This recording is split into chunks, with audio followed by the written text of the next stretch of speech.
عياري من حركة النهضة. توجهنا لإيطاليانا مع وفد من كبار المستثمرين من ريجوني ماركي الإيطالية دي مقاطعة في شمال إيطاليا. وإن شاء الله ربي يوفقنا ونحدثوا بعض الاستثمارات في سليانة لاستقطاب يد عاملة وتخفيف الأجواء إن شاء الله الاجتماعية في المنطقة، وفي نفس الوقت للنهوض بالمنطقة يعني تنمويا. وكان فما لقاء توا معناها طيب جدا، لأنه السلطات المحلية نتاع سليانة تفاعلت مع الحدث وقدمت الجهة كما يلزم.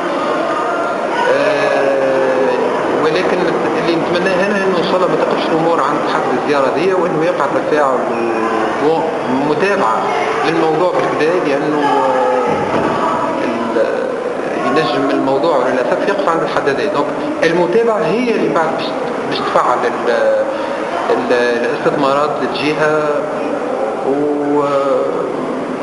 بطبيعه الحال المجموعه دي مستدعاه من طرف التنسيق، يعني استدعاء المجموعة ذي كان من طرف حركة النهضة، ثم الجهات الحكومية يعني قامت بالطبيعة باللازم، وقع استقبالهم البارح في وزارة التعاون الدولي والاستثمار الخارجي من طرف رياض الطيب. وكلنا أمل إن شاء الله إنه منطقة سليانة تستقبلها يعني ناسها ورجالها، ونشوف الكلام هذا لأني أنا أصلي ولاية سليانة،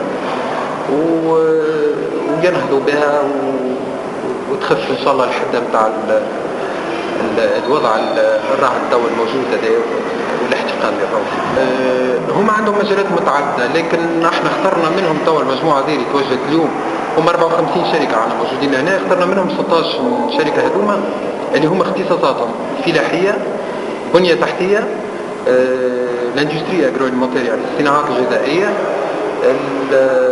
والطاقة المتجددة. يعني حاولنا باش نختاروا الشركات اللي مجال نشاطها يتماشى مع خاصيات الجهة.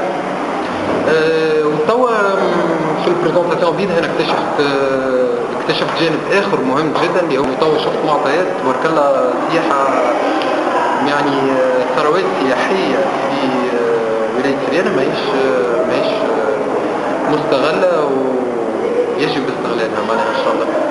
دونك ان شاء الله في القريب العاجل نهار 14 جانفي قدرة ربي ان شاء الله عندنا مجموعة اخرى تتكون من كبار رجال الاعمال من روسيا. ان شاء الله هاني قاعد نتفق توا مع سيد كاتب العام سيد محمد دول ومختلف الجهات باش نعاود نعمل نسقوا ان شاء الله زيارة زادة للمنطقة، وربي ان شاء الله يجيب